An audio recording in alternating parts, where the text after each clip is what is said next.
रूपनगर नाम का एक गांव था। उस गांव के पास एक डाक बंगला था। उस बंगले के आसपास से भी कोई नहीं गुजरता था, क्योंकि उस बंगले में चुड़ैलों का साया था।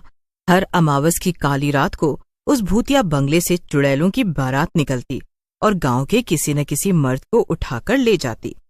उस रात फिर से वही अमावस की मनहूस काली रात थी। रामू अपने कमरे में अपनी पत्नी और परिवार के साथ डरा हुआ बैठा था। सीमा, सीमा, आज वही अमावस की मनहूस रात है। आज फिर चुड़ैलों की बारात निकलेगी। मुझे तो बहुत ही डर लग रहा है। रामू की बात सुनकर सीमा भी डरने लगती है और बोलती है, सही कह रहे हो पतिदेव, लेकिन हम कर क्या सकते हैं? अरे वो तो चुड़ैले हैं और हम इंसान, हमारा भला उनसे क्या मुकाबला। तभी वहां जोर जोर से बैंड बाजे की आवाज आने लगी और चुड़ैल भी अपने बारातियों के साथ एक डोली में गांव भर में घूमने लगी। ये सुनकर रामू रोने लगता है। इससे पहले सीमा कुछ बोलती, उसके दरवाजे पर जोर से दस्तक होती है और अगले ही पल दरवाजा तोड़कर एक चुड़ैल अंदर आ जाती है और हंसते हुए बोलती है, तू बहुत ही भाग्यशाली है आदमी। हमारी चुड़ैल बेटी को तू पसंद आ गया है। चल हमारे साथ और हमारी दुनिया के मजे ले। चुड़ैल की बात सुनकर रामू के पिता शामू बोलते हैं, चुड़ैल बेटी, मेरे बेटे को छोड़ दो। मैं तुम्हारे साथ चलता हूँ। तुम लोग जो भी बोलोगे वो मैं करूँगा, लेकिन मेरे बेटे को उसके परिवार से अलग मत करो। शामू की बात सुनकर चुड़ैल हंसने लगती है और बोलती है, शामू, तू एक पुराना नोट बन गया है। तू कहीं नहीं चल सकता। हमारी रानी को तो हर अमावस पर एक नया और जवान शिकार चाहिए होता है। तू सेठ बुढ़े, तू इस घर के ही काबिल है। चल हट मेरे सामने, नहीं तो बेमतलब ही मारा जाएगा। ऐसा कहकर चुड़ैल रामू को उठा लेती है और वहां से चली जाती है। रामू जोर जोर से चिल्लाते रहता है, लेकिन कोई भी उसकी बात नहीं सुनता। रामू की चीख सुनकर डोली के अंदर बैठी चुड़ैल बोलती है, चुप कर जा मनहूस, सा मर्द है तू, फिजूल में चिल्लाए चला जा रहा है। तू कुछ नहीं कर सकता, कोई भी तुझे बचाने नहीं आएगा। बाकी गांव वालों को भी अपनी जान प्यारी है। हाँ, आज बेचारा रामू तो गया काम से। तुम्हें बहुत तरस आ रहा है। चलो खिड़की बंद कर लो, वरना कहीं तुम्हारा ही ना नंबर लग जाए रामू के साथ साथ। इस तरह चुड़ैलों की बारात रामू को लेकर वहां से चली जाती है। दूसरी तरफ रामू के जाने के गम में उसके पिता शामू को दिल का दौरा पड़ जाता है और वो मर जाते हैं। अगली सुबह गांव वाले रामू के घर पर जाते हैं और सरपंच को बोलते हैं, सीमा बेटा, तुम हौसला रखो। पूरा गांव तुम्हारे साथ है। रामू और शामू के जाने के बाद पूरा गांव तुम्हारी मदद करेगा। तुम किसी भी बात की चिंता मत करना। लेकिन सरपंच जी, हम गांव वालों को कुछ तो करना ही होगा। हर अमावस को वो चुड़ैलें बारात लेकर आती हैं और हम लोगों में से किसी एक को उठाकर ले जाती हैं। महेश बेटा, मैं तुम्हारे गुस्से को समझता हूँ, लेकिन हम कर भी क्या सकते हैं? भला चुड़ैलों से हम इंसानों का क्या मुकाबला? वो बहुत ही ताकतवर होती हैं। भला हम क्या कर सकते हैं? ऐसा कहकर सरपंच जी वहां से चला जाता है। धीरे धीरे समय बीत जाता है और फिर से अमावस की रात आ जाती है। महेश गुस्से में भरा बैठा होता है। वो अपने दोस्त छुट्टन से बोलता है, ये चुड़ैल हर बार गांव से किसी ना किसी को उठाती है और डरपोक गांव वाले इससे डरकर कुछ नहीं करते, लेकिन आज मैं इसका मुकाबला करूंगा। महेश भैया, मुझे पता है। महेश भैया, आप बहुत बहादुर हो, लेकिन चुड़ैलों से मुकाबला कैसे जीतोगे?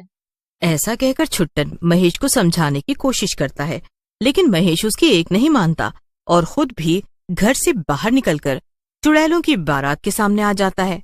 ये देख चुड़ैलें बोलती हैं, ये वाला तो कुछ ज्यादा ही गुस्से वाला लगता है। हमारे सामने खुद ही आ गया।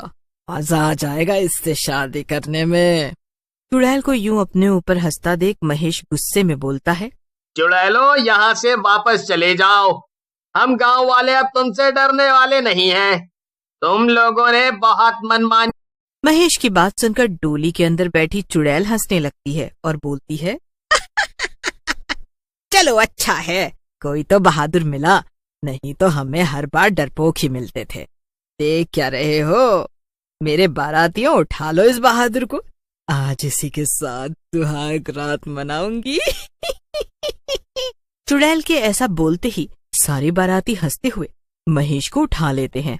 ये देखकर छुट्टन घबरा जाता है और वहां से भागता हुआ सरपंच के पास पहुंचता है।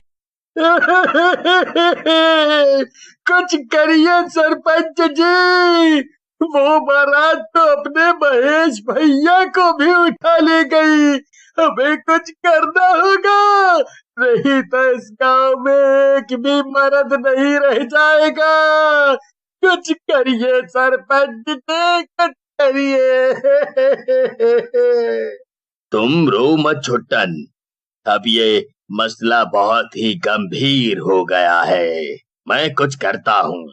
तुम जब तक गांव वालों को समझा दो कि वो डरें या घबराएं नहीं।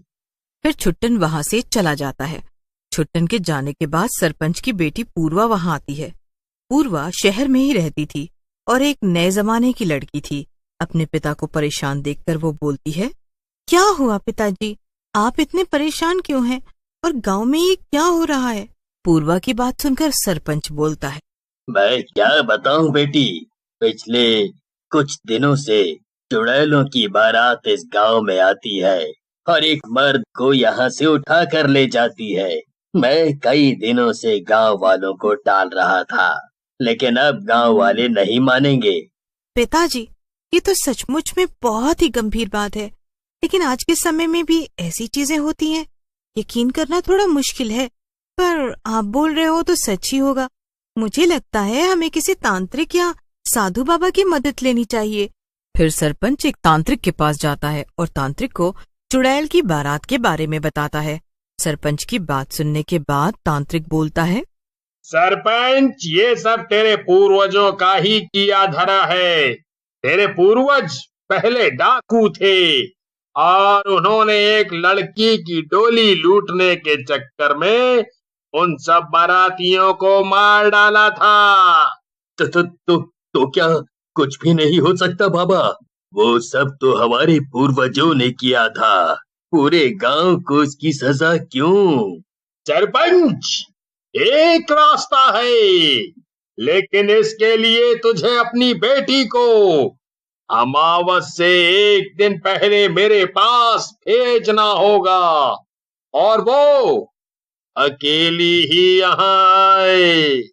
फिर सरपंच वहां से चला जाता है, लेकिन तांत्रिक की बातें उसके दिमाग में घूम रही होती हैं।